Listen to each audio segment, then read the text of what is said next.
Assalamu alaikum wa rahmatullahi wa barakatuh. I am Ikhra Begum of class 8.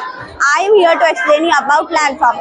Landform are the features on the earth's surface that make up the terrain such as mountains, plateaus, forest, desert, plain, river and island. Mountains. Mountains are the prominent landform that have significant heights above sea level and for surrounding areas. Plateau. A plateau is a flat area of land that rises above sea level and for surrounding areas.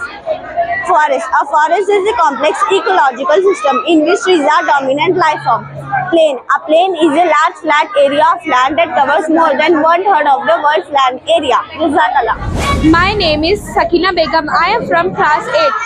Desert. A desert is a dry, arid area of land that receives very little rainfall and has harsh conditions of living organisms.